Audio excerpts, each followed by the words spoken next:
So we'll continue from the last lecture onwards.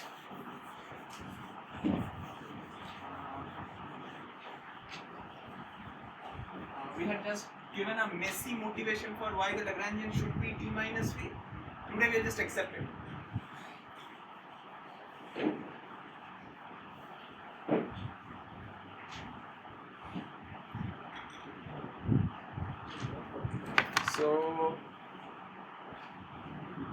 So the Lagrangian is t minus v, which is, well, of course, for I'm not writing it for a free particle. Everybody knows what this is for a free particle.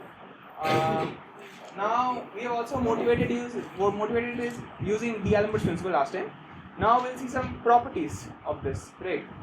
So let me do something. So when I write this,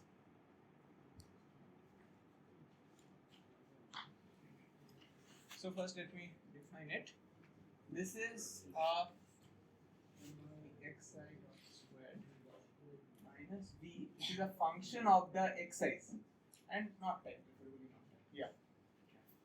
So this is my Lagrangian, which is the point is, you understand this is summing index, right? It sums over I. So when I do delta L by delta xi dot, that lands me up with mi xi dot. This is what we call the conjugate momentum. Conjugate to this x. So this is the momentum. This is called pi. Pi is the momentum conjugate to xi. Fine, we'll see this more when we actually go to the Hamiltonian formalism, there where this will be exactly apparent. Here this is still in terms of dots, where we don't have any derivatives. We'll see. So this is defined as a generalized momentum.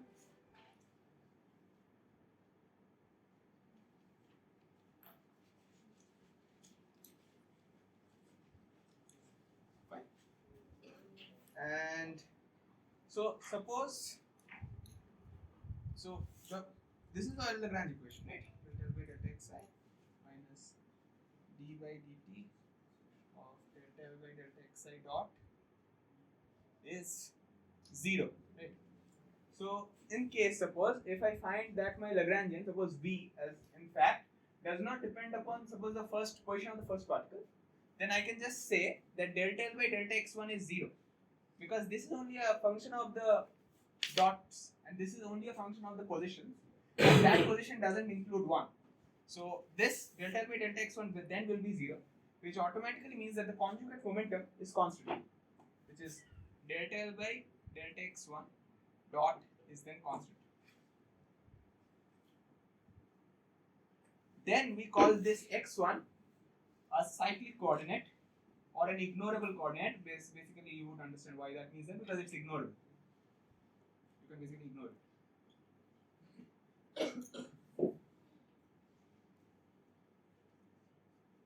Everybody's with me till now? Yeah. So xi doesn't come up at all. That's why. Yeah. Because this is not xi, I not equal to 1. So, as must be apparent by now, if I write this for a general xi, what happens is that I get the derivative of this, which is d by dt of mi xi dot, which is mi xi double dot, which is in fact equal to delta v by delta xi minus. This looks familiar, right? This one, this is Newton's second law, right? Where this is my conservative potential, like the potential derived from a conservative force. Right? So these are second order differential equations. So what good did we do? So we finally started by condemning the Newtonian formalism. We did all that mathematical stuff. We reached here, and we got back to the same point. So most of you will ask, what the heck did we do over the last lecture and like the first few minutes? There are quite a few advantages of such a formalism. I would like you to try out a problem. I'm not suggesting you do it, but I would like you to do the double pendulum problem. Everybody knows what the double pendulum problem is? Everybody, everybody knows the problem, right? It's like, yeah.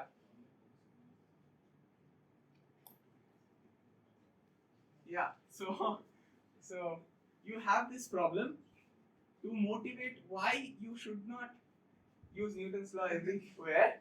I would like you to do this using Newton's law of motion and contrast it with when you do it using Lagrange equation and see why that happens. Alright. Don't we have two thetas? Yeah. Theta and phi. Yeah, yes. That's correct. That's fine. Don't do it now. Yeah, Exactly. That's what I'm saying. No, I'm just keeping it in my mind. Yeah, exactly. Everybody should keep it in mind. Don't do it now. Please don't do it now. Otherwise, you won't be able to attend the lecture. You'll just leave and deriving it for the next hour. So, as I said, maybe some of you, when I ended last time, I'll reiterate it. So, Newton's laws are not applicable to systems which are mechanical, which are not mechanical in the literal sense. So, if I gave you an example last time, I did. Yes, after the class, this is an LC circuit. Now, there's no way I can write F equal to ma here and solve it, right? Can I do that? I don't think so. So, if I cannot use F equal to ma using solve it, so I want some principle which is much more general, so that I can solve any dynamical system possible. So, what do we do here? We say that we can solve it using KVL KCL. You all must have done bunches of these problems, right? Like quite a lot, in fact. So, but I cannot use, I have to use two separate laws. But the nice fact is that these are all second order differential equations. Because here, your potential is q square by 2c, right? Because it depends on q by c, your voltage. And this depends upon your q dot. So these are also second order differential equations. So can I try to unify these? It turns out that you can in fact unify these, and the unifying thing is the Lagrangian. You cannot write the Lagrangian as in, like, you cannot write Newton's law of motion for this, but you can easily write a Lagrangian and solve this. Fine, let's see how. It's like, this is like a two-line derivation. Yeah, exactly. So if I write the Lagrangian, maybe it should. So this is my Lagrangian. Right? I identified the charge with the potential, and I identified basically x dot and y dot and y. Identified them as that. Now, if I write the Euler Lagrange equations, well, I believe now I shouldn't even do this derivation because it's trivial now. So you get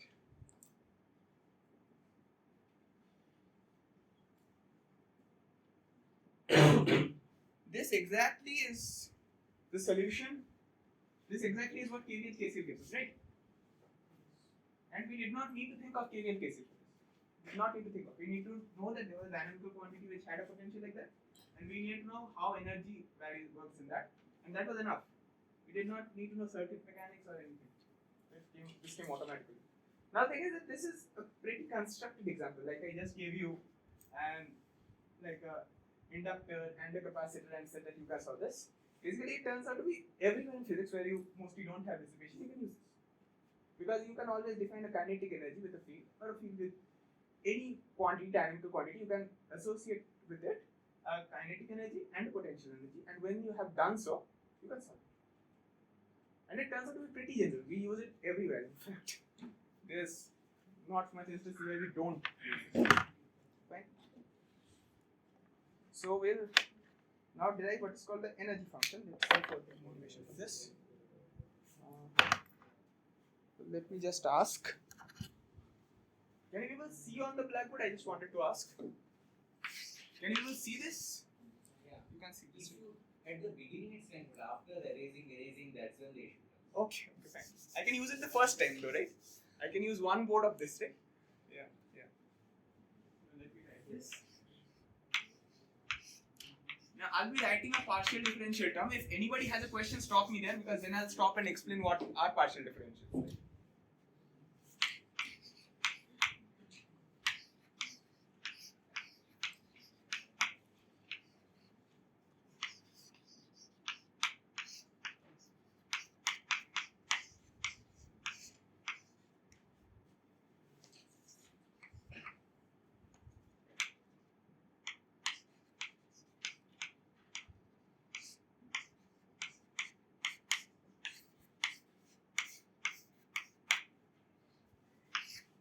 is outside. This is fine, right? Everybody understands this? There is no problem with how this was expanded out.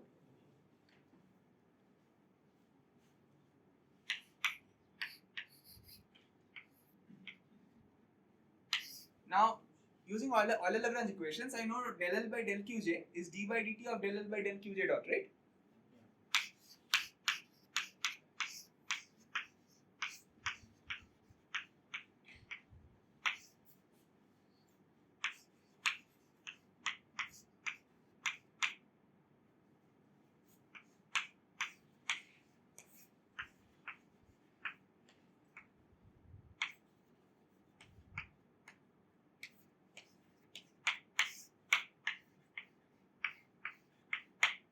So, this looks like a total differential, right?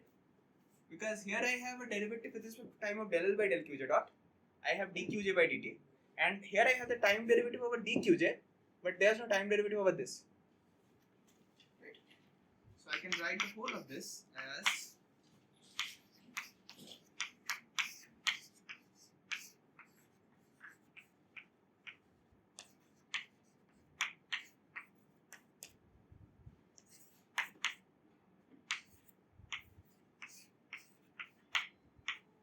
fine. Everybody is fine with this?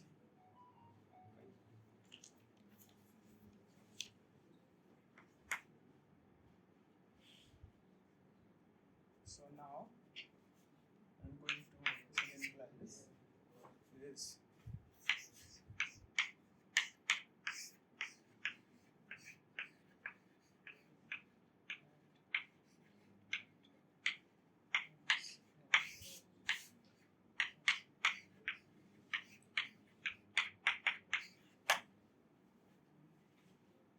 This is fine. The last line, please check if this is fine or not. It's fine by everybody. I just brought L from that side to this side. I inserted it to the d by dt. Right?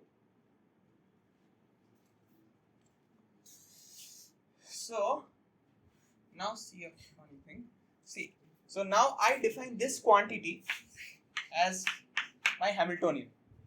Fine. And why is this important? Why do I call it? Why do I give it a special name? We'll see that. In most cases we deal with in day-to-day life, my Lagrangian is not a function of time. It's a function of the velocities and the positions, but it's not a function of time. Whenever it's not a function of time explicitly, as we said, if it's not a function of time explicitly, this is 0. If this is 0, that means H is conserved, right? So we have found a dynamical quantity from the system that is conserved.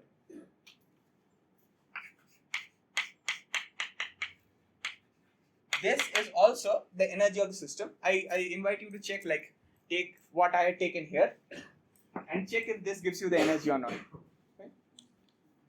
Minus L. Yeah, so I brought, so this implies. So when I brought L inside here, right? So I wrote d by dt of this whole stuff minus dl by dt plus del L by del t is equal to 0, right?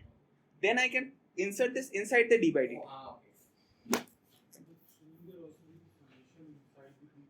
Oh yeah, that's correct. It's not over the L, of course. So for a typical system, as you will see, just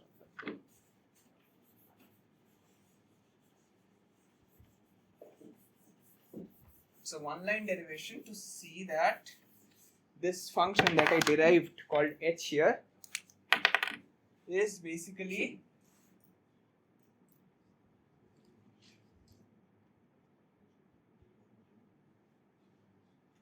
and this is what we call total mechanical energy, right? This is what is conserved in a system.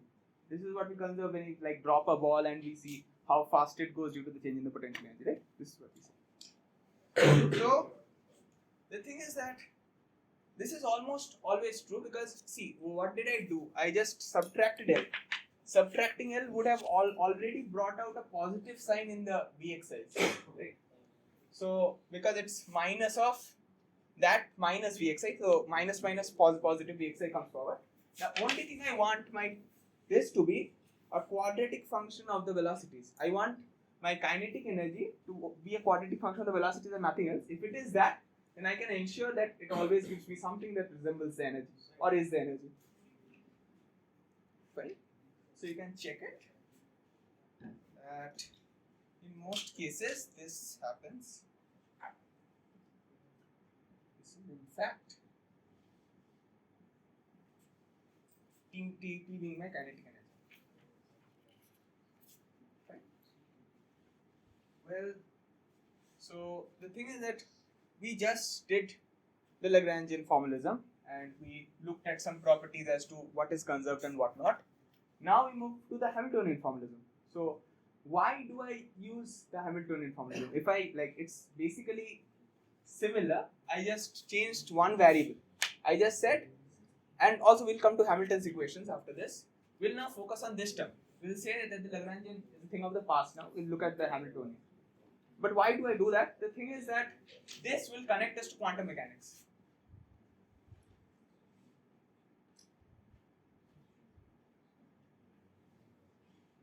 If we have time, we'll have time. We'll have time to look at Poisson brackets. When we have time to look at Poisson brackets, we'll explore the connection between this and quantum mechanics in a very light sense. And the thing is that this arises out of a Legendre transform. You people know Legendre transforms, right? You must be doing it. Yeah, exactly. So, but you know the Legendre transform conserves information, right? The Legendre transform, if there's an information in a variable, if I do the Legendre transform, it conserves information about that variable. There's no. So if it conserves information about the variable, then it's basically the same, right? Either I use H or I use L, doesn't matter much. We'll see why it matters. It is to be fair the most important operator in quantum mechanics. But we'll not go to quantum mechanics now. So let us formally derive it. This was just this we call the energy function. We'll derive it formally here, as in the Hamiltonian formalism. We'll come to the Hamiltonian formalism now. Okay, till now everyone, like, anyone has any doubt? Yeah, please ask if you have any doubts. Getting that to 2 p.m. Yeah. Anybody else? Any doubts? Yeah.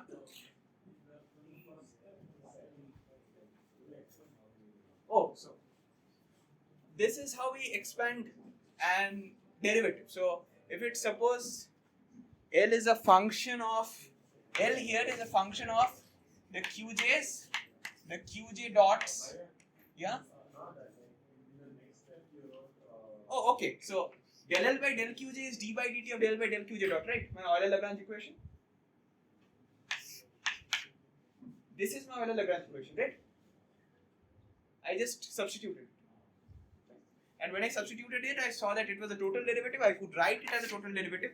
As soon as I could write as a total derivative, I could go into the energy. This is called the energy function.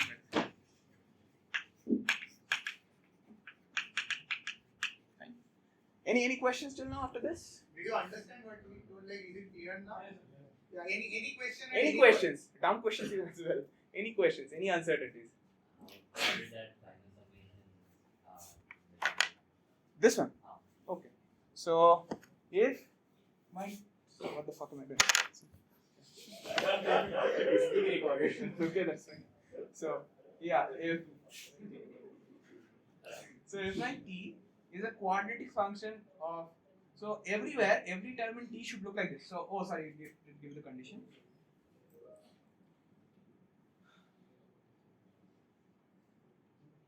If my t is like this, then this translates to this. You can see, you can do it. I think this is true, I guess. Yeah, I think it should work. Normally, my t looks like this. And that is why you can always get 2t. And when you get 2t, when you define h is what then? 2t minus t minus v, which is t plus v, which is my mechanical energy, total mechanical energy. Right? No problems, right? No issues, right? So, let me now go to the Hamiltonian formalism.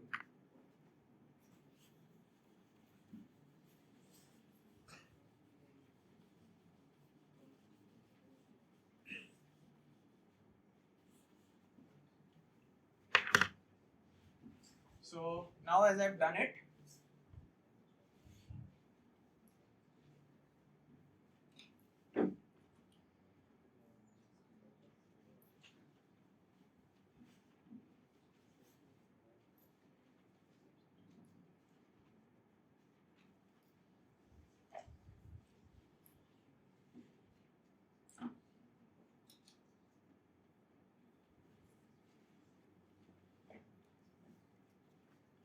this is how I define my Hamiltonian, the starting Hamiltonian.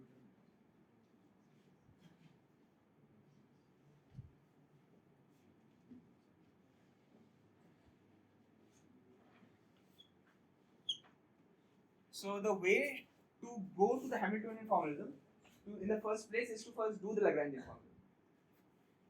So you first do the Lagrangian formalism, then you go to the Hamiltonian formalism. And we'll see how. In the Hamiltonian formalism, you see that I want no explicit functions of qi dots. I want no velocities in here. I want no explicit functions of qi dots. So what I would do is, as it is defined only as a function of these, we had equations of this form, right? This pi is that same pi, right? So we had equations of this form, which we call the generalized momenta. But the thing is, if you have the equations of this form, you can invert them. So basically, I want qi dots as a function of pi's and q's. Sometimes q's might also come. We can always do this. In almost all cases, we can actually qi dots. We can always find qi dots as a function of these. Then we put that qi dot function inside my Lagrangian. I replace it. And same qi dot I put in here. So finally what my Hamiltonian looks like is that it does not have any derivative with respect to x. There's no x dot term in there, there's no qi dot term in there, nothing. Let me show you how that works. So suppose I'm doing it for one variable. So you can calculate it. This comes like this, right? VFX. But now I don't want that x dot here, right? I just said. So if I already wrote this equation. Is my p, here it's just p because there's only one index. So this just says that mx dot is equal to p. So I can write x dot as p by m, right? And I'll put it in here. And I'll get. Now see that this is purely a function of x and p. There's no x dot dependence in here. I want this. I want no x dot dependence in the Hamiltonian. That's fine, right? And we'll say why.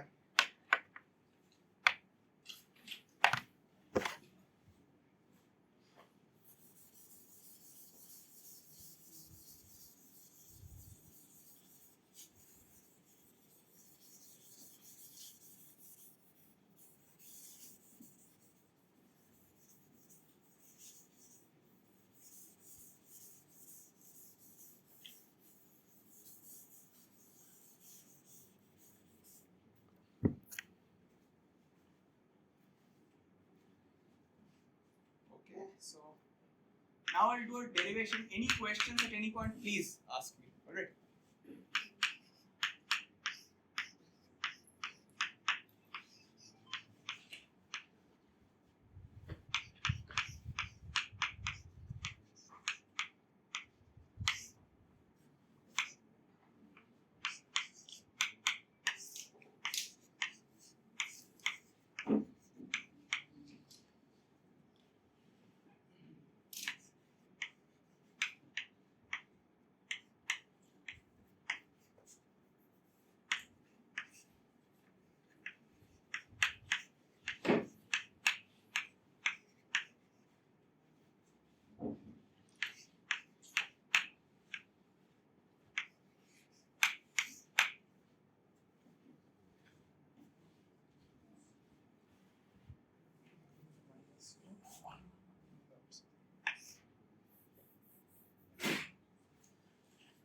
Is this line clear to everybody?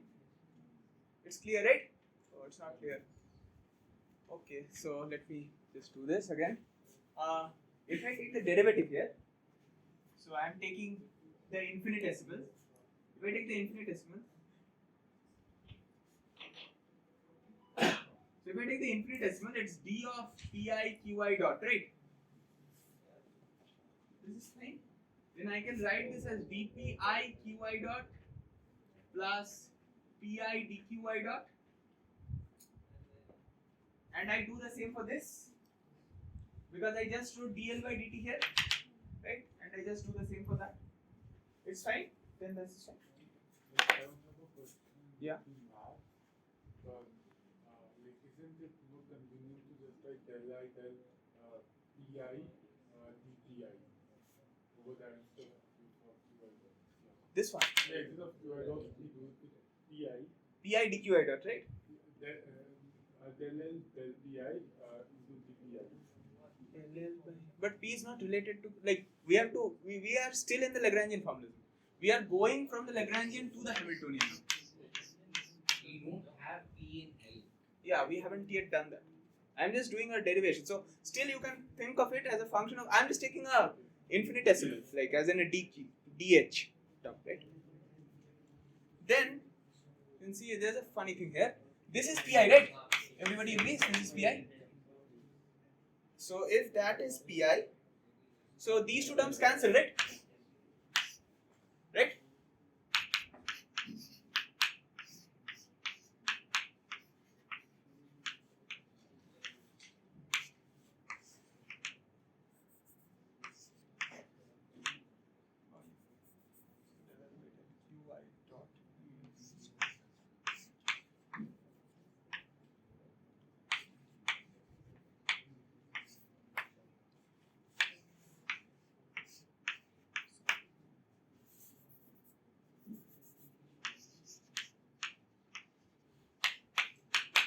This is fine, right? I just cancel that term on both sides. Once I cancel that term, del L by del Qy is d by dt or del L by del Qy dot, which is pi. So which is pi dot, right? That is pi dot, right?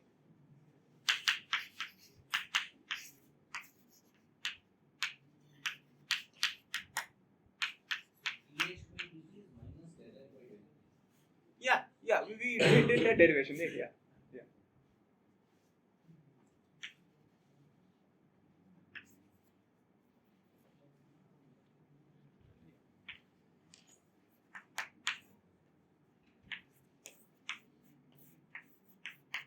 Now see the interesting thing.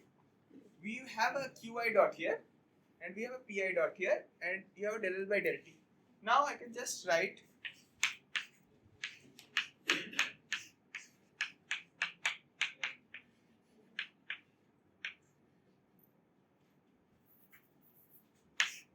this is fine, right? Because all the pi's are themselves independent. They are conjugate momenta to the independent coordinates. So this is correct. You derivate h with respect to pi, partially derivate it, you get qi dot. And on the other hand,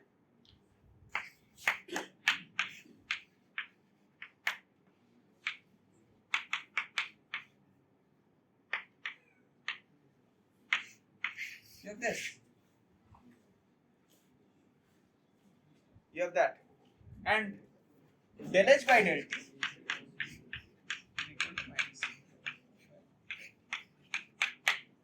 yeah.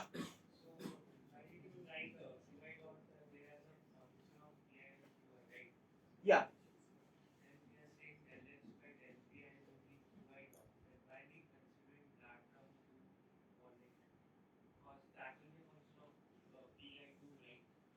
But first I'm making my theory independent of qi dots.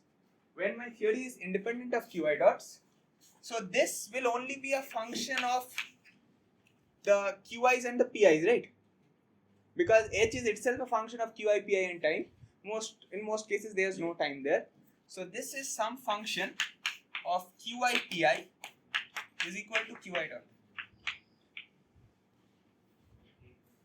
And once it is of this form, you can easily solve it. Actually, these are the things that we use to get the inversion equations.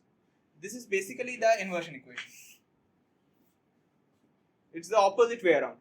We wrote del L by del Q I dot is pi. It's just the other way around. You just transformed it where the del H by del pi is qi dot. This is my inversion formula. You can basically get inversion from here. It's basically easier to get. So how many relations are there? Can anybody tell me? If I is 1 to n, how many relations are these? 3n, but there's only one t relation.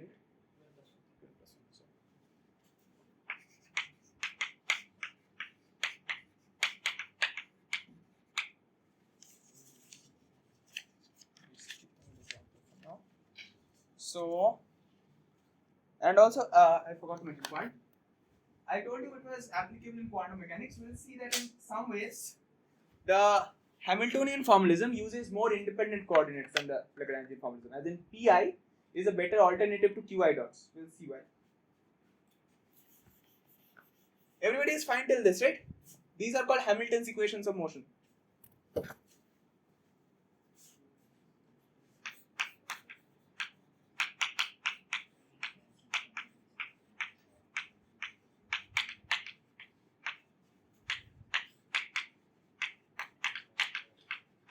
And see one thing, this is a first order partial differential equation. You have something which is a function of Qi Pi and Qi dot, where Qi Pi are themselves independent. So you can think of these as a function of like f of xy is equal to y dot. And you have seen this a lot, right? These are first order partial differential equations. So there where we were in the regime of what? We were in the regime of second order differential equations. We transformed that into a regime of first order differential equation, but still there we had n relations, n Euler-Lagrange equations for n coordinates. We had n relations for each relation. As it was a second order differential equation, for a second order differential equation you need two initial conditions, right? The position and the velocity. Here these are two n relations, but for each of these you need only one, because these are first order. Okay? So let me come to my independent.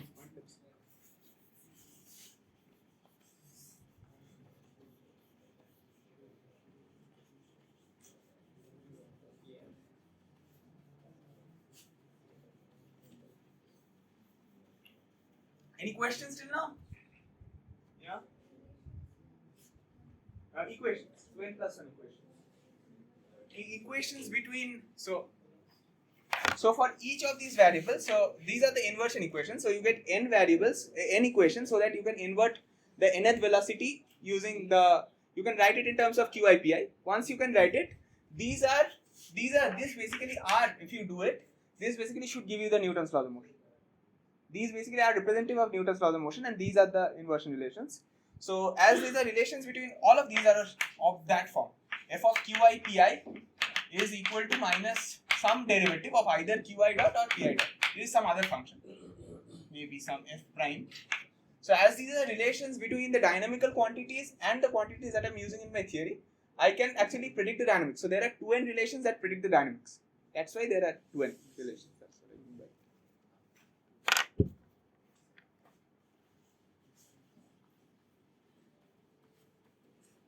Any questions till now?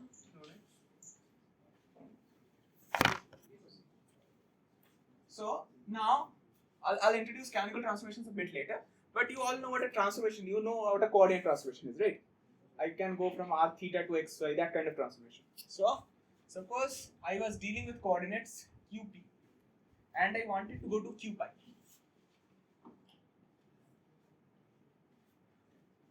Okay. So once I do this, I see, and now I'm looking at transformations which are only of this sort. So the q's are a function of the old coordinates and time. So when I do dq,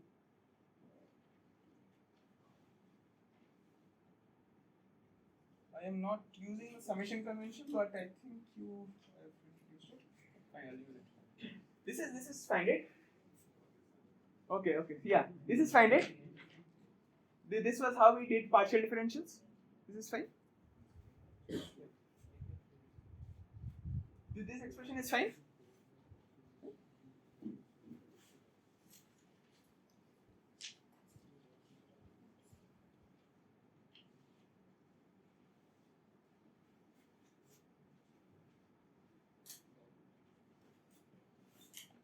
Fine.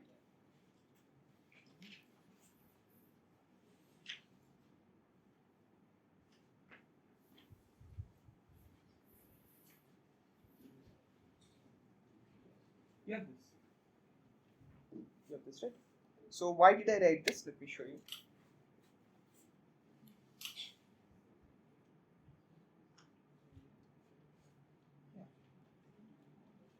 We can't use Euler-Lagrange equations here, right? No, I'm just doing a coordinate transformation. I'm not even talking of equations.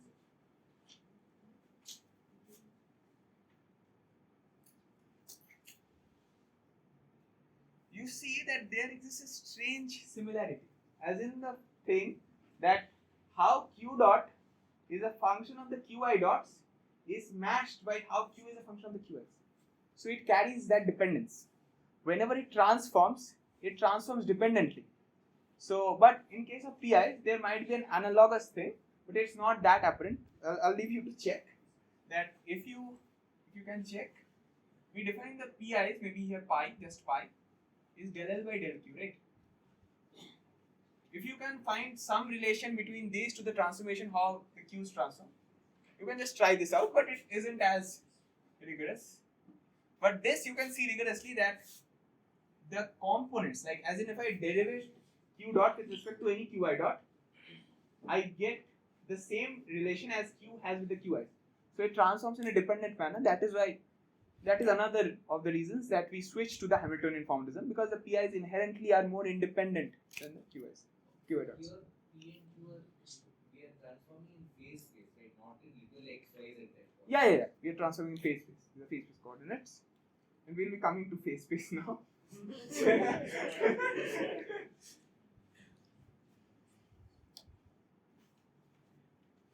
So if now we'll come to some properties of the Hamiltonian. If del h by del qi is 0, what does this mean? Anybody? Yeah? The Hamiltonian is independent of the coordinate. Yeah, that's what it means. But what does that lead to? The force is 0, yes. What happens when the force is 0? What is constant when the force is 0?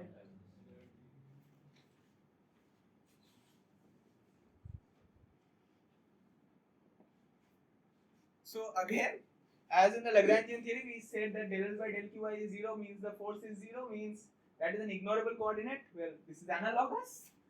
This is ignorable in all sense. You can ignore it just.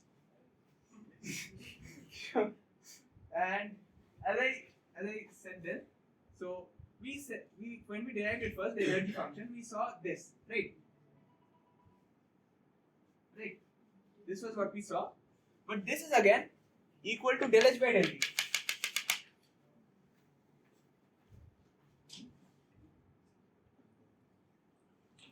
So when my Hamiltonian doesn't explicitly depend on time, so say my Hamiltonian is a function of q's and p's, but no time. Any complicated function of q's and p's, but no time in there.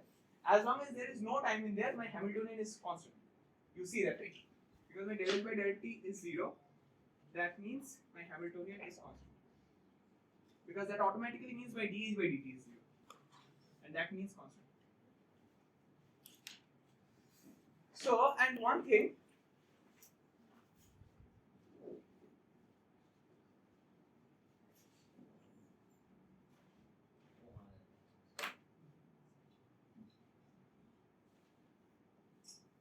this looks strangely symmetric, right?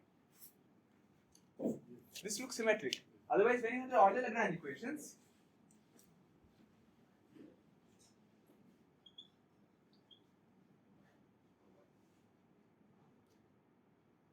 this places qi and qi dots on an unequal footing, on a pretty unequal footing.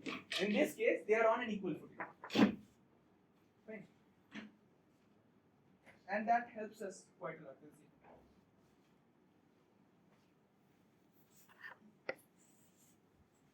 Any questions? None.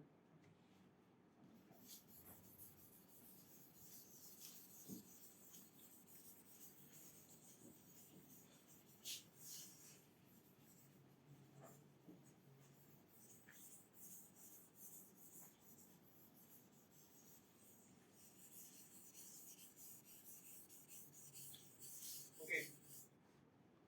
Has everyone understood whatever has been taught? Okay, so somebody is telling you. Is that a no? Yeah. Yeah, just ask. Yeah, Just ask. That's fine. I think today, whatever was taught, you can just ask and you will explain it. Right? Yeah. You can follow it today. It was not that hard. Ask, please. Ask. Yeah, it's fine. Don't worry.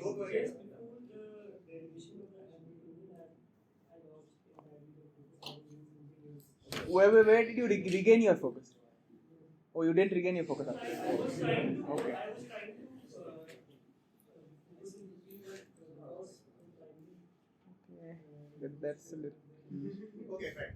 Yeah. Your case is understandable. You have to go back and watch the lecture once.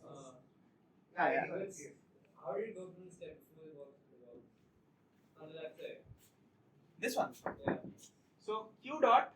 So these are normally, in most cases, this is a coordinate transformation. These turn out to be constants, right? So suppose q is q1 plus 2 q2 plus 3 q3. That comes out as a number. That's some constant. As soon as that's a constant, and del q dot by del qi dot, but then q, if that is a constant, and in most cases there is no time dependence, so q dot is also just a function of the qi dot, right? And linear function. This is a linear function, right? As soon as it's a linear function, you can just go to this relation. That's fine. Suppose my q1 is now q1 plus 2 q2 plus 3 q3. Then if I do delta q by delta q1, I get 1. But that is also the same as when I do dot. All of these retain that dot. So when I do delta q by delta q1 dot, it's the same thing.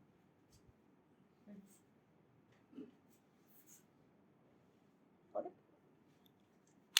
Any other doubts so far? Yeah, please. Yeah. Like just the point of just like Listening and sitting and not understanding. Yeah. When you go back from there, you at least should have an understanding of the thing. So Yeah. just ask. It's fine. No one's judging. Any questions? This stuff is not for advanced. Can you speak up? Those rules that you wrote in that box. Yeah. So how did you actually reach that conclusion before? Oh. Yeah. Sorry, I got that. Yeah, I'll redo that.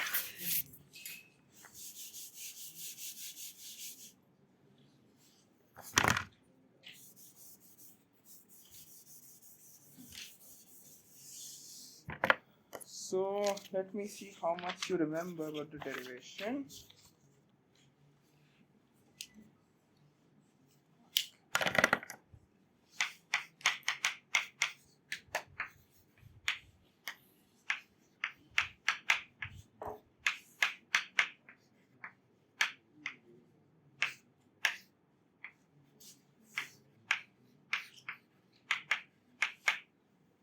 You remember this step?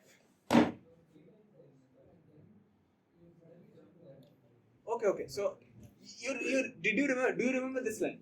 You remember this line, right? So when you remember this line, so can you tell me what is del h by del pi here? What is del h by del pi here?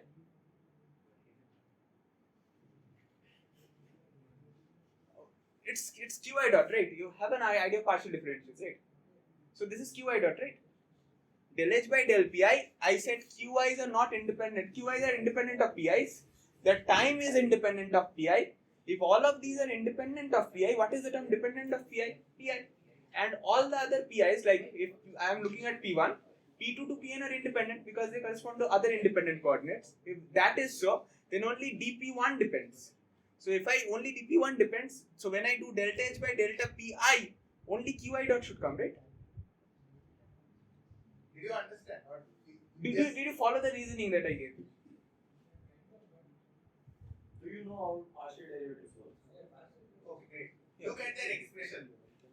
While you are doing a partial derivative with respect to pi, can you see that all other terms don't have explicit pi dependence? It's either pi dot or t or something else, right? So which term only has pi? The first term, right? So while I am doing it, for example, p3. So while I am finding the partial derivative with respect to p3, only that term, only third p3 term will come. All other terms won't. Did you follow the reasoning? Because if I take pi, all other pj's apart from pi are independent of pi, right? So while I am taking the partial with respect to p, suppose p4, then only dp4 will come. All others won't come. So you have qi dot dpi. Replace I with any number. Replace I with 3. Then you have q3 dot dp3. You are taking the derivative with respect to del p3. what will come? Q3 dot. Is it okay? And similarly, when you do it for dqi, you should only get this term. And that is exactly what I've written over there. It's fine, right? It's clear now? Yeah. No doubt. Okay, yeah. Why is the capitals not a function of t? What is... Oh, I've defined it as well. These are called point transformations. We'll look at them later. These are called point transformations. This is how they are defined. One more question. Yeah. How do you get dh by dt minus ∂L by Oh, okay. So when you remember the derivation of the energy function, right? Do you remember the derivation? So when we did the derivation, we found out that dh by dt is minus del L by del T. Do you remember this? Okay. So do you remember it or not? Okay. So you can if you're writing notes, you might check up later. I'll be sending the notes as well. You can see. So you'll get this as soon as you get minus del L by del T. And here, when I did this whole derivation, here you can see, right? Here, when I do del H by del T, the only time dependence that comes here is the dt term, right? So that is minus del L by del T. So,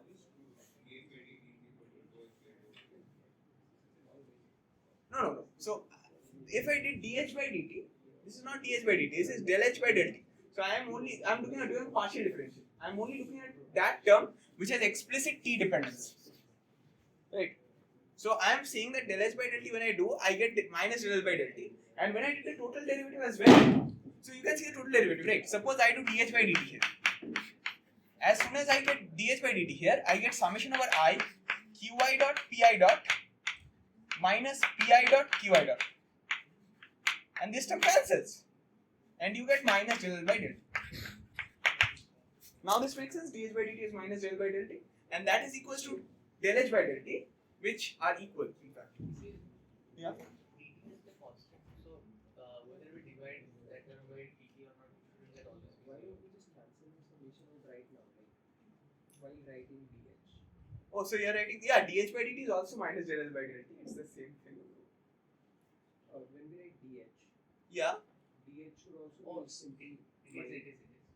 Oh, so you're saying I can just subtract these two terms. So you're saying this is 0. It is. So you're saying qi dot dpi minus pi dot dqi is 0, right? Yeah. I mean, yeah. But then how is do h by do pi equal to qi dot? Like how do we get those two equations if this cancels out anyway? This doesn't cancel out, right? So you can't directly cancel it unless I do by dt, right? This is not so. These are equal values, right? So why don't you subtract them and write that as 0? Wait. So as in equal values, yeah, but del H by del T Which in the left hand side is equal to minus del L by del T. this one. Yeah, essentially you got this. Now you see that this is like No. earlier the partial derivative. No, I just divided by dt. When I divided by dt, I got dpi by dt, which got me pi dot. When I got dqi by dt, I got qi dot. This term cancels, and I can cancel their minus del by del. I don't think you cancel it. So, but the derivation is still fine, right? This still holds. This derivation still holds. The dh by dt one holds, but what about the del H by del T? So if you don't even suppose this is, so you're saying why is this not 0, right? So yeah. But remember that qi and pi are independent, in fact. So you can't just state a relation unless you automatically know those equations, right? I know. So you actually see that this is nothing wrong what I'm doing here. No. So this is, if I write it at 0 or I write it as this doesn't make a difference. It would make a difference, right? In those two equations. No, but if you do del H by del pi, you'll still get qi dot. Because pi, H is still dependent on pi. Right? H is not independent of pi. It's not like you do del H by del pi and get 0. Right? You are seeing this because you see a relation between qi dots and pi dots. But when you are doing it in the phase space, there's no relation that you have beforehand between qi's and pi. You are finding it. You are finding that relation using When we those. have the relation, then it is 0. Yeah, then it is 0. Otherwise, it's not. Yeah. So everybody is clear on what he asked and why he asked. Yeah. So let's continue. Any questions? Any questions? Anyone not able to follow anything till now? No, that's Okay, fine. okay, that's fine. fine. That's fine. If you are not able to follow someone's question, that's fine. Yeah. At least like try to understand what's on What? the Yeah. board. Yeah. Yeah, but that is not 0 unless you specify that. Unless you specify that. So this quantity does not originally look like 0, right? You have qi dot dpi minus pi dot dqi. For all sakes, I could have pi and qi are themselves independent, right? So you are looking at the dynamics of different particles, so different phase variables. So it's like x dot dy minus y dot dx. You can't say this is not 0, right? Is this 0? This is not 0, right?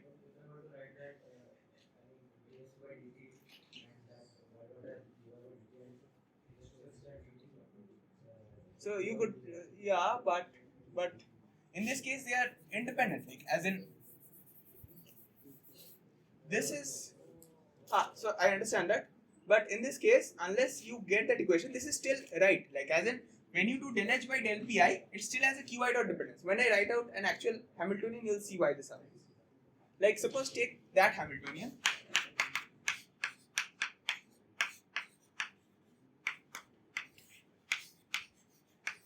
This was the Hamiltonian that we got, right? P square by twice m plus VQ. Right? So when I do QI dot dpi minus pi dot dqi, automatically it doesn't make any sense at first. Because pi dot is itself defined like that. So I mean you get what I'm saying, right? These two are independent variables and this equation still holds. Because these are partially differentiable on the same thing. So you can write del h by del pi is qi dot and del h by del q is minus pi dot and that still holds. Irrespective of whether this goes to 0 or not. Because when you do dh by dt, I said irrespective of both. When I do dh by dt, you can see this goes to 0, right? And then you do minus del by del. So let me just move on from here.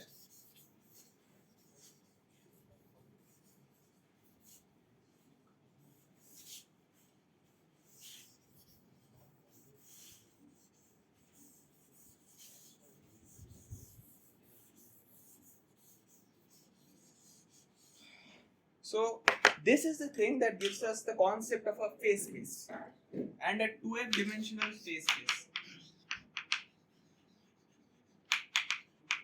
where f is the degrees of freedom of my system or number of independent coordinates in simpler words.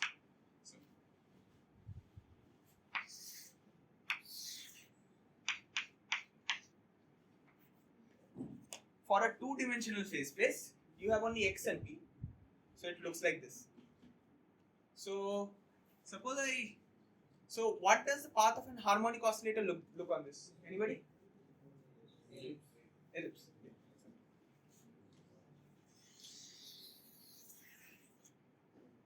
This is what the path of harmonic oscillator looks like this. So basically what happens is that you get that the dynamics of the system basically becomes a trajectory on the phase space. Fine. It becomes a trajectory on the phase space, but now comes the real fun thing. Suppose you specify your Hamiltonian and you specify one point on this. Right?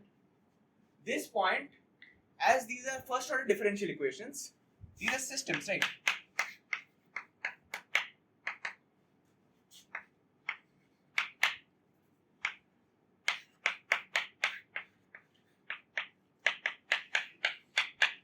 So these are systems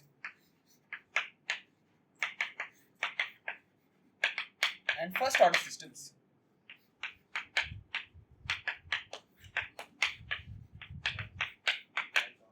Yeah? Yeah. Okay. I wrote the dot is upstairs. So these are first order differential equations. I can just specify one condition, right? I can just specify qi and pi, which is basically a point on the phase space. As soon as I specify a point on the phase space, it will give me the whole trajectory. Because you'll just keep putting in QIPI here. You'll look at the derivative, you'll move a little, then you'll again put the QIPI and you'll continue. You'll get a whole path. Right? Did everyone follow? Like for an nth order differential equation, we need n constants too. Yeah. This is a first order differential equations, coupled differential equations, and there are two initial conditions, Pi and Qi. One point gives you the two initial conditions. As soon as you get the two initial conditions, you can generate the whole trajectory just by doing the dynamics of it. Right? So you get trajectory like this. How do we get minus? So I define this as f prime Qi. So then the minus comes in. Not literally differentiation of Qi dot, right? Oh no. Okay, maybe I should have. So this is just another function, maybe f1 and f2.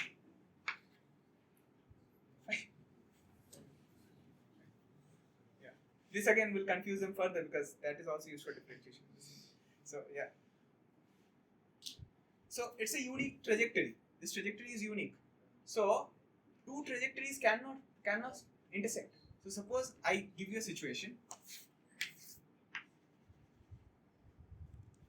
In normal cases, this looks pretty possible, right? But when I specify these equations and the initial conditions, I gave you this point, this generates one trajectory. So if I claim that any other trajectory passes through this, it's wrong, right? Because I gave you this, is generated the whole trajectory, independent of anything else. I give you this one, it will never generate the other trajectory. And in that case, so once you are given a point, you generate the whole trajectory, right? But suppose now, if I claim that it's on another trajectory, that point should have generated some other trajectory, right? But I said the point is unique to trajectory. Once you specify a point, you get trajectory. So two trajectories cannot intersect because then you would have a common point. As soon as they have that point, they generate the same trajectory. So there cannot be two trajectories. Yeah. That is for the constant being same, right? What? We change the constant, we can change the trajectory as well. What constant? Energy. Yeah, the Hamiltonian is the same. Initial condition. Yeah. The initial condition is the point. QIPI, right? It's the phase space, right? So when I'm specifying it, it's like specifying xy and solving a differential equation in x and y. First order differential equation. Okay, so no, my question. Okay, I understood. So unless and until you specify that point, you just know how the curve will look like. You Yeah. have a family of equations. Yeah. And then once you specify the initial constant, you know that that curve should pass to that point. Point. In this. Yeah. So you are restricted to one particular target. Yeah. I was thinking in a more general terms, so like for SHM, I thought we could vary K in the spring as well. So I was thinking. No, that's the Hamiltonian. The Hamiltonian has k fixed, so you can't do that. So yeah, this is for the same Hamiltonian. The Hamiltonian remains the same here. The equations remain the same here. The only thing you are changing is the initial condition. But each initial condition gives you only one unique trajectory. So there's no intersection. Because if there's an intersection at that intersection point, that point can belong to both trajectories. Yeah, you'll reach a logical contradiction at the same time. Right. So everybody follows till now? Okay. So maybe I'll skip the derivation. So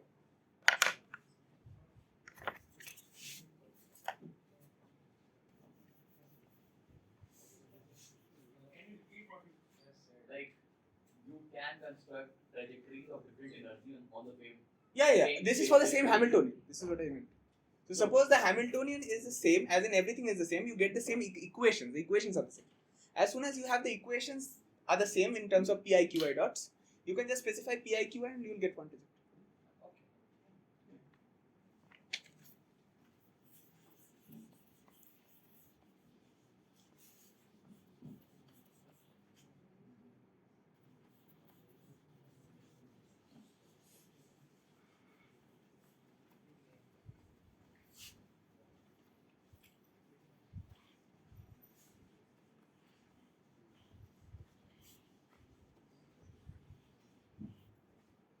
So everybody understands till now, no doubts? Yeah.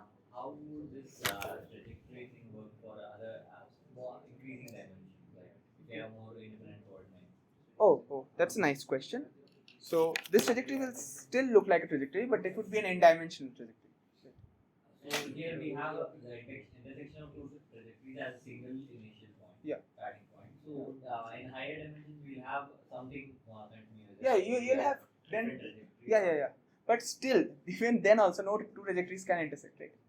Using the same logic, even if you have 2f dimensional phase space, no two trajectories can intersect at a point.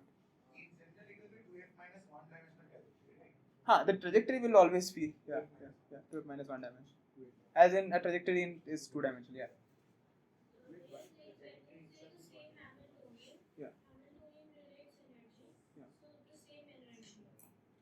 Yeah. Yeah. That's what they were referring to.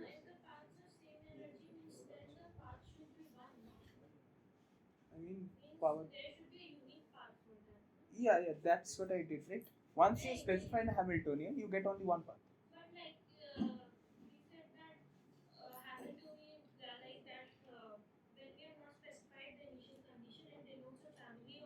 Once you specify the initial condition, you specify the energy automatically. No, she is saying that if we are not specifying the initial condition, Yeah. but if we are keeping the Hamiltonian constant, Yeah. then the total energy is constant. But still we are having a family of. Wait. The Hamiltonian is always a function of the PIQ dots. Unless you specify an initial condition, you don't get energy in the first place. No, that question is different. So she is saying we specified an energy. Yeah. Does specifying energy imply we get just one path or will we get different ones?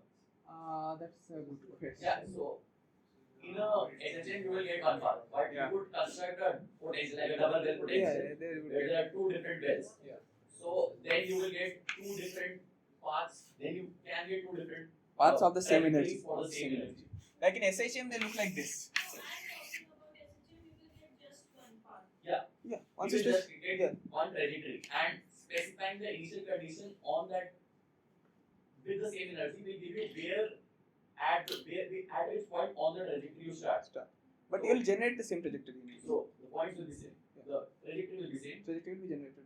Because the area under the trajectory will be the total energy, right? Yeah. We'll come to the action angle variables later. Yeah. Yeah, so basically, like the initial condition tells me from where the ellipse will start. It will start from here or it will start from here. But you will generate the ellipse anyways, wherever you start from. It will trace the entire ellipse.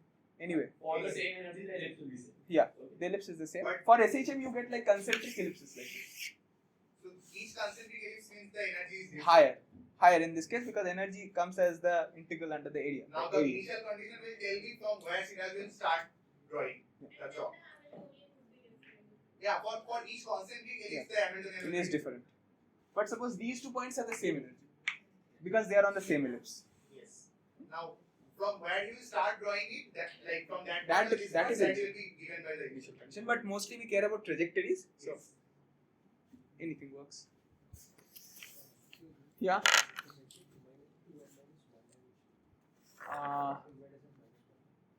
Where is The it? energy is fixed, right? So There's only one Yes, constraint. one constant. energy is fixed, one constraint for 2 of minus. Entire phase space is 2f dimensional. You have one constant on the total energy. Right. So it's 2f minus.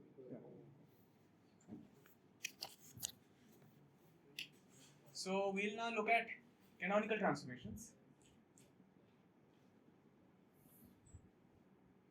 Till now, everyone is clear. Like, is there someone who is not able to follow anything? Like completely in shadow. You, I know. Anyone else? Yeah, you can speak of it. It's a very informal. Recording ऐसे ही हो रहा है.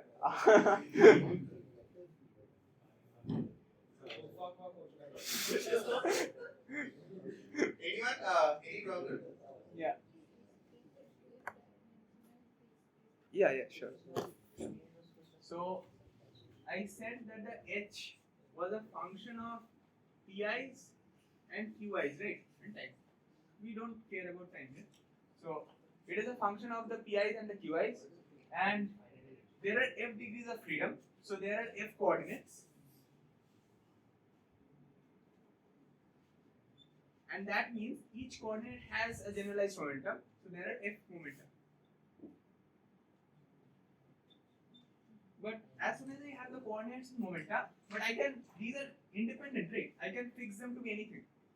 So if it's suppose only two, like as in the SHM, one D SHM, you only have the P and X, right? You only have the P and X, and these P and X will give you any dynamics in this phase space.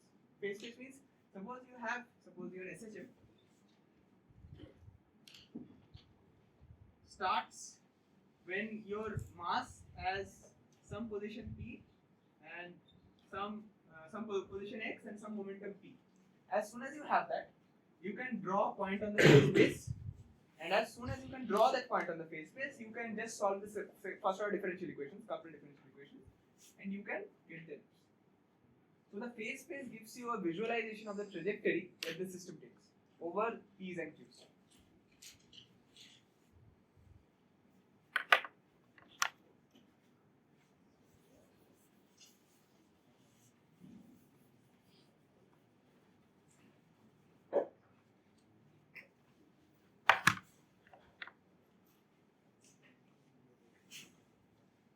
So, yeah. What? Okay. How do we get the energy from that? How do you get the energy from that? So I told you H was a function of the QIs and PIs, right? When H is a function of the QIs and PIs, when I put the initial condition, I put the initial point, that's a PI and QI, right? I determine the energy because H is a function of the PIs and QIs. Okay, P square by 2 minus. Yeah. It's a function of the QIs and PIs. But now I said that dH by dt is actually depends on the partial derivative, right? Minus del by del t.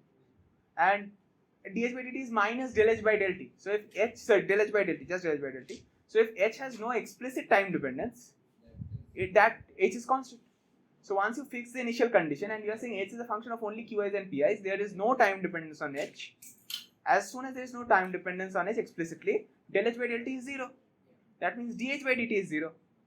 That means H is constant. So you actually get a fixed energy as soon as you specify initial condition. He mentioned something about area under the curve. Yeah. So how to find the energy is the area under the curve. The energy is the area under the curve. You can integrate it and find out.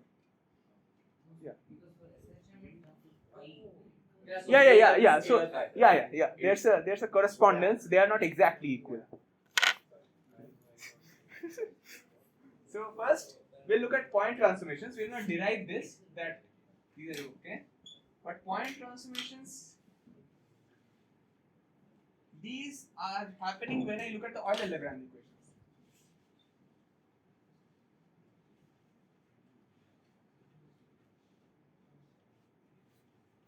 And these are defined as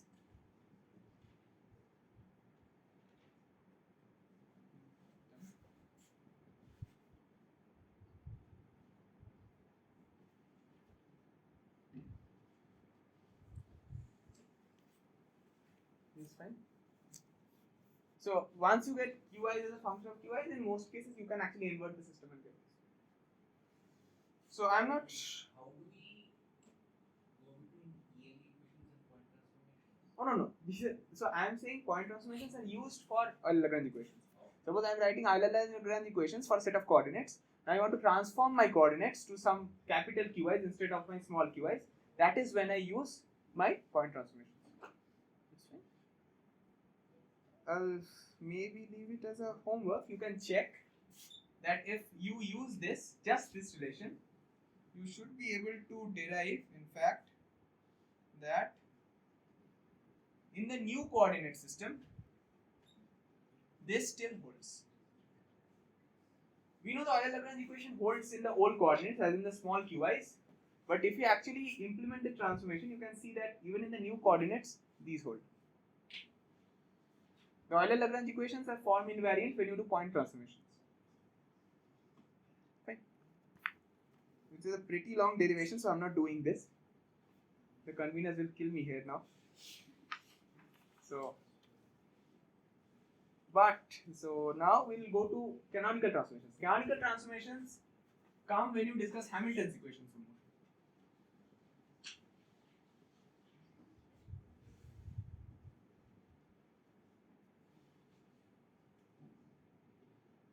and point transformations are a subset of canonical transformations.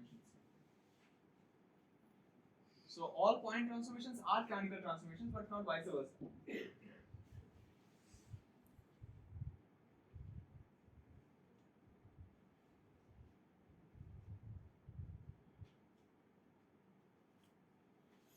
But what are canonical transformations? Canonical transformations are defined as such. Now I become a bit more flexible.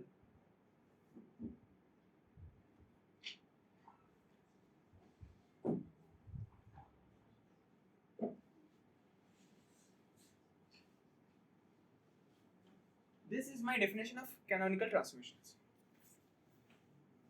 This is how you define canonical transformations. Okay.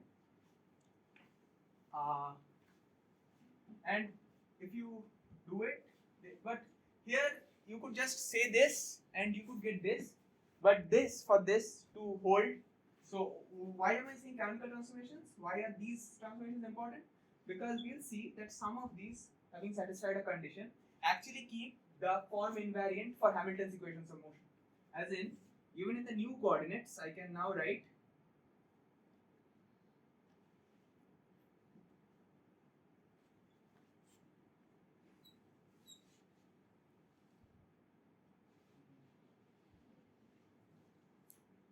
I could write them in the old coordinates, but now if I implement these transformations under a specific condition, you'll see that this will also hold.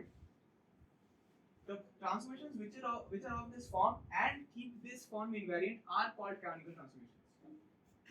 So there are two conditions. First, it must be of this form. Second, it must be this form. It must keep it of this form. The form of the equation should be invariant. Their h might change. H is subject to change.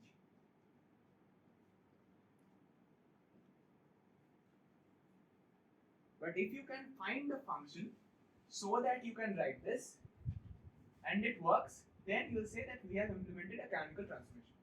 Okay. So all canonical transformations is the second term. no. So I am saying when you say canonical transformation, there are two conditions. Both are necessary. This condition is it must be of this form. Second, it must preserve the form of the equations of motion. Okay. So is the either PL equation valid then? If these two conditions hold?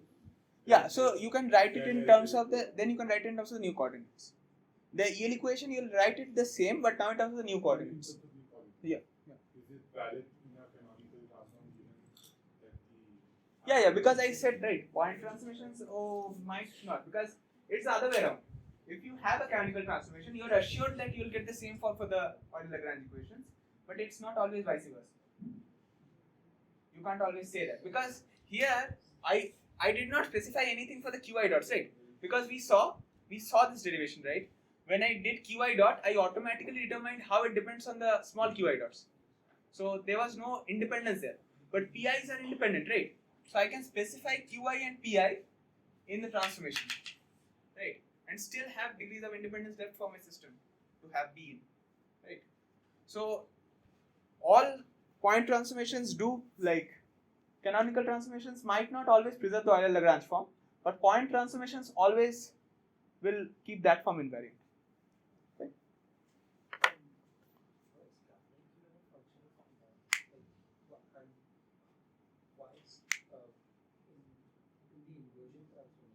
Yeah. How do we know that capital Qi isn't a function of Q dot? No. So this is how I define the point transformation. This is the definition of the point transformation. So inversion is a property of a point transformation. No, it's a property of any relation between two functions, right? You can just invert. Only if they're bijective. Yeah, so that is, in most cases these are in fact bijective. You can invert them. Okay, it's You get so you get linear equations which you can solve and invert them in most cases. Coming back to your question, what were you asking there?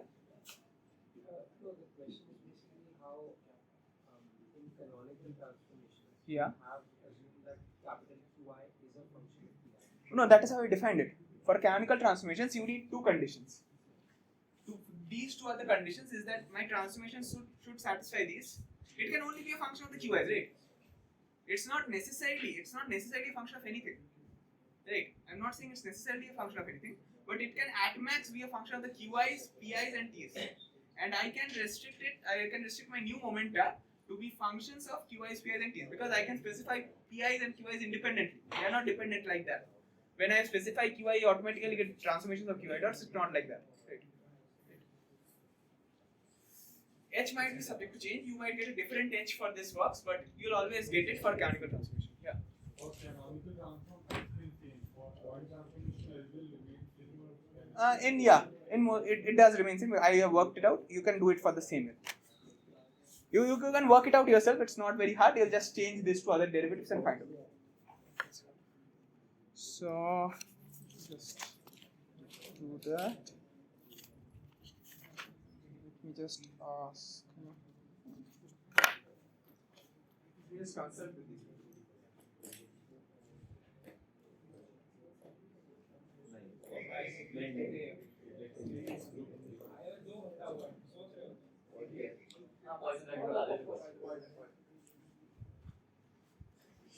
So upon consultation, I'm skipping a part. You'll find this in the lecture notes.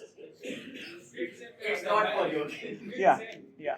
So the experience you had with D. Lambert's law, the same experience you will have with. If I try to do this, So we are skipping it. If you are interested, you can go through the lecture notes. You can ask me anytime. No, it's So fine. symplectic algebra. Yeah. You can go through the There are two formalisms corresponding to canonical transformations. Let me just write these.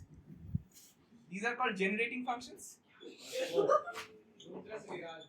I'm just defining it. Generating functions and symplectic approach.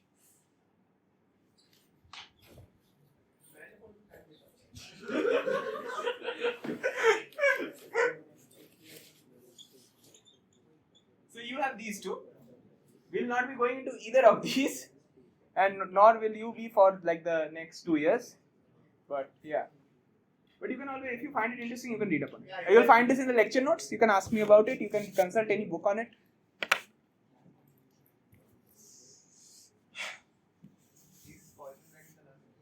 I have some canonical invariants, and if there's time. Otherwise, I think Poisson bracket. yeah. I'll just define the Poisson bracket.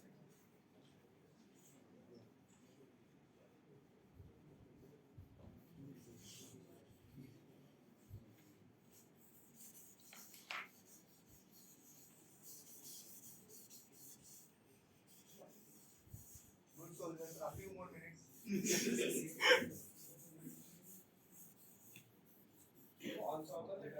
Starting में heavy होता है बाद में भी heavy रहता है डरना नहीं होता Okay. So now we define something called the Poisson brackets. Suppose I have two functions of my PIs and QIs named U and V. Then I define the Poisson bracket of U and V in my coordinates PI and QI. So QI and PI as summation over I del U by del QI del V by del PI minus del U by del PI del V by del QI. This is the definition of the Poisson bracket. This is the definition of the Poisson bracket in the coordinate system QI PI. If I go to some other system, once I make a transformation, it will be this thing.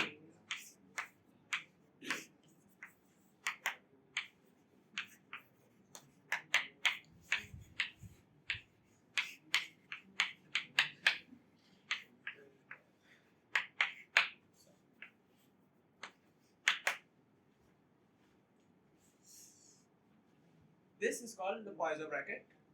And why are we doing this? We'll maybe see. Okay. So the thing is, when this is a canonical transformation, these two are the same.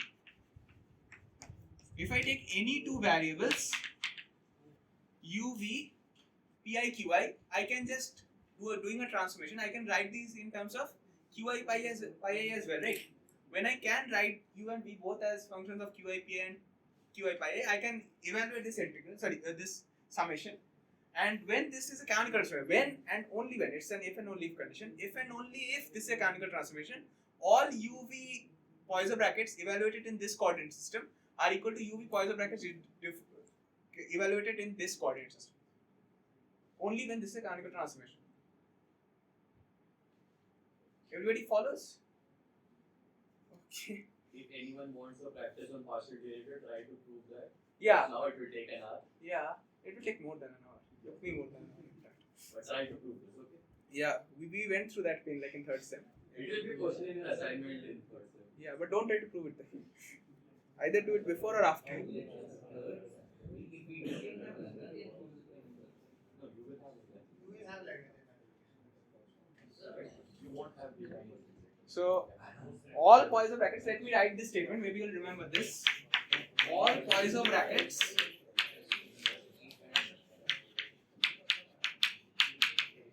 are invariant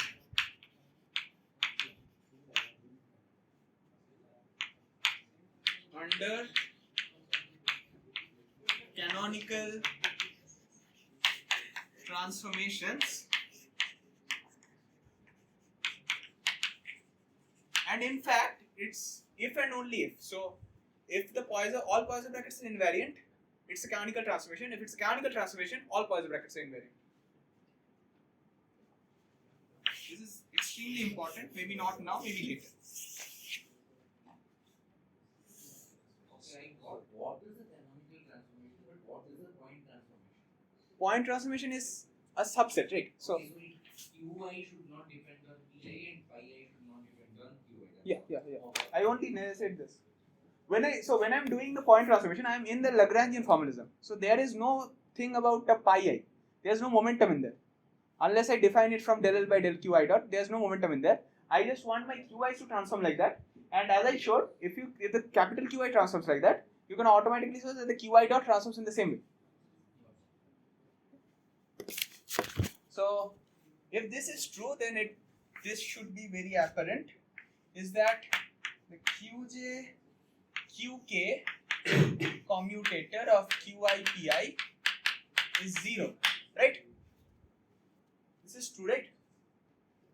I am just taking my u to be Qj and my v to be Qk, two coordinates. As you have a derivative with respect to Pi here, the second term automatically goes to 0, and here this term goes to 0. Yeah. This is true. And see, this is also the same as Pj Pk Qi Pi. Right? But something which is non-trivial is if you do Qj Pk on Qi Pi.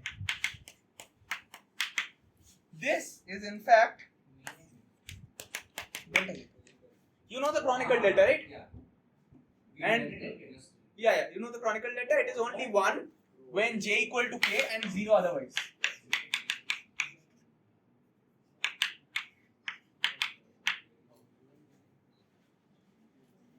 Right? And you can follow this, right? As to why this happens. You can follow why this should happen. Should I work it out? Why Qj Pk Qi Pi is delta Jk?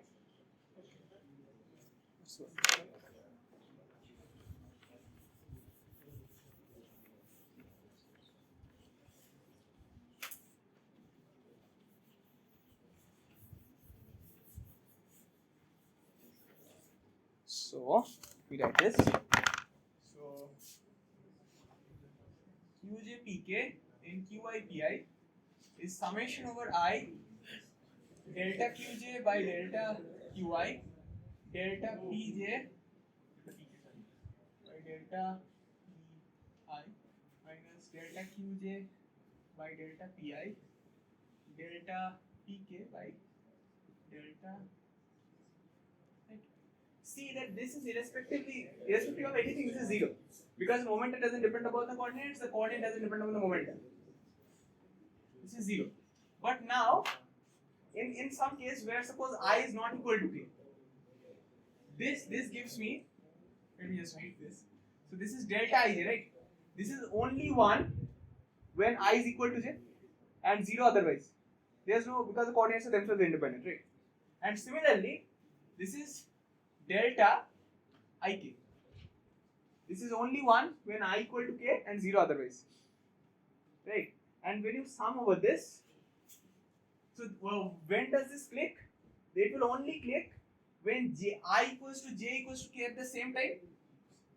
If this does not happen, and I am varying, right? If j is not equal to k, I is never going to satisfy this, because I can at least be at most be equal to 1, not 2.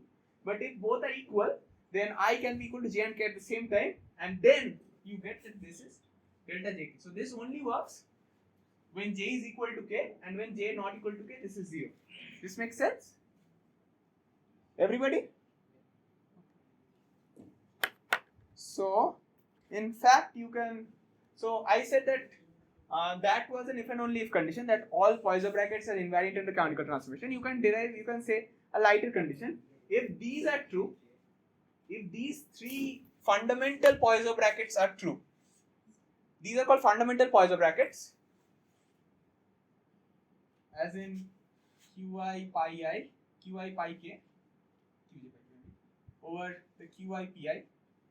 If this is delta jk, and if qj qk in the, so see, the Poisson brackets I'm taking with respect to the old coordinates, right, not the new ones.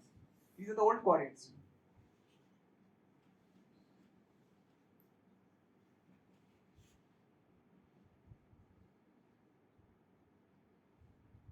If this is ensured, if just this condition holds, just this, nothing more, nothing else, nothing more, nothing less. If this holds, you can say that this q pi is a canonical transformation.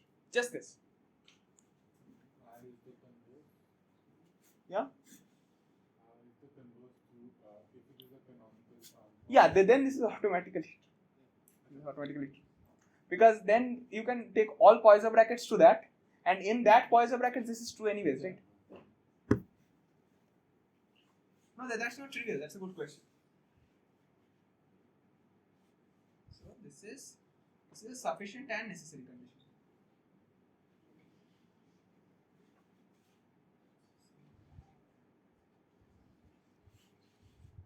So let me see if I have anything else to say. I have a problem, but let me. Can I do a problem? No, I'm asking those. Can I do a problem like? Is there anything else that you need after this? Like, what time do you want me to continue to? Okay, it's up to you guys. Yeah. Are you fine with me continuing, or do you have classes and you want to, like, next day? Tomorrow we don't have chem test. Just inform we don't have.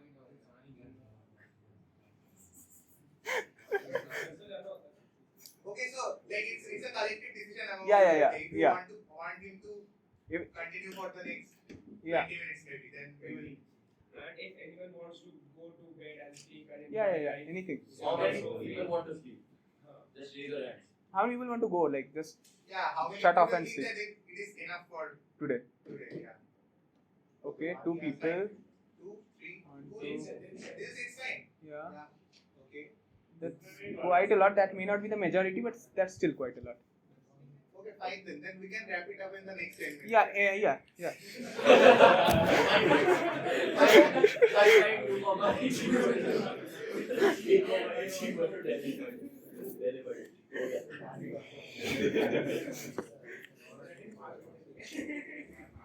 Okay. Guys, 5 more minutes. Just 5 more minutes.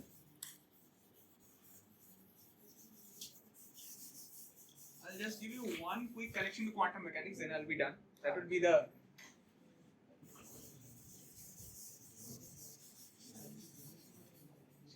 Yeah.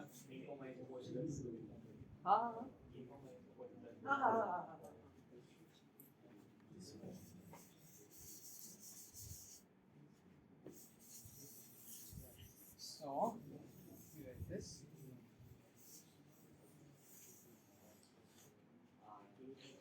Yeah. What is the need to define a Poisson bracket? Oh yeah, then we'll come to that. We'll come to that. Nice question. Why are we doing this? Yeah.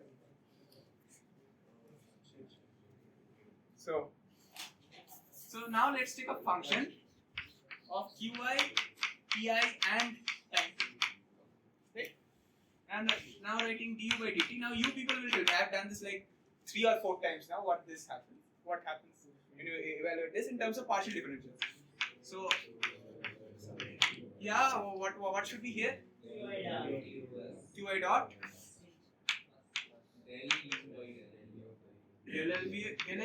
del u by del pi, right? Qi dot and Yeah. Just say pi dot and just del u by del t. Yeah. That's it. I had put del u by del t further. Oh, okay. Now, after doing this so many times, you all can do this, right? Given any variable, you can write it like this, right? But now let's see. Qi dot, according to Hamilton's equations of motion, what was Qi dot in terms of h? Del h by del pi, right? Del h by del pi.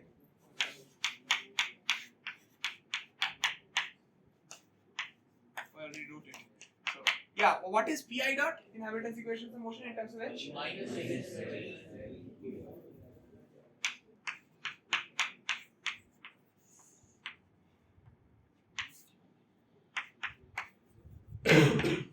Now, does this look familiar? Poisson bracket of what exactly?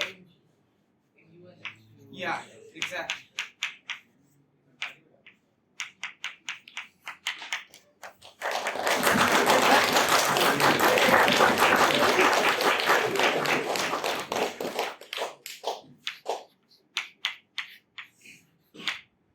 So, in most cases, you'll find that the observable, you can think of this as an observable of the system. In most cases, this observable is not a function of the time. If it is not an explicit function of the time, by function I always mean explicit function. If it's not an explicit function of the time, then this is 0, right? That is 0. But now, if I can just ensure that this is 0, then my h is constant.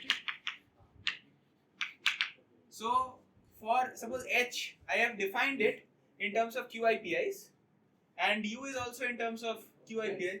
du by dt, right? Okay, Sorry. I took u is equal to. Sorry. I was doing it for. I put it h at the last time. Sorry, I got carried away. So you could just put u equal to h, right? U is my Hamiltonian. Hamiltonian is also a function of qi pi's, right? So if that is fine, this is del u by del t. If del u by del t is 0, if the observable doesn't exactly depend on my, so you are clear with this, right? Du by dt, let me write this clearly more. Du by dt is the Poisson bracket of u and h evaluated in pi qi, but as we always deal with canonical transformations, this is kind of a constant, so we don't care. And plus del u by del t. If u as an observable, I said it was a function of qi, pi and t, right? Now I'm amending my statement because normally q does not contain time unit explicitly. If it does not contain time unit explicitly, then this is 0. And if it now has a 0 Poisson bracket with h, I can say that this quantity u is constant. Right? Can I give a short example of this? Maybe not. You'll find the angular momentum operator, in fact, that this will give you 0. If you just look at the L square operator, maybe now. Now you ask that why do we use Poisson brackets? Right? This is fine. If the Poisson bracket of a non-time varying, like non-explicitly time varying object is 0, and its Poisson bracket is 0 with h, you can say that the quantity is conserved. With the Poisson bracket is 0. That is somewhat why we use the Poisson bracket, but it's not exactly that. The thing is, suppose you took 2 variables in here. Here it was u and h, right? And you guys must have studied commutators, right? As in commutators of operators. You have studied, right? You haven't? Okay. So it's the other way around. Now, the commutator is IH bar X person. So this must be strange, right? This is completely quantum mechanical. This in terms of operators, and this is classical mechanics. IH bar times the Poisson bracket. Yeah. Think of it. When you do QP Poisson bracket, it gives you IH bar, right? You did a QP Poisson bracket here. What did it give you? 1. So that's just that. No, yeah, you don't know it. But basically, this is how we come to the Hamiltonian. Like, this is why the Hamiltonian is so important. This is why Poisson brackets is so important. The commutators in quantum mechanics have a direct correspondence to the Poisson brackets in classical mechanics. That's why we did all this, so Yeah. that we can go to the quantum mechanics. Quantum mechanics, yeah.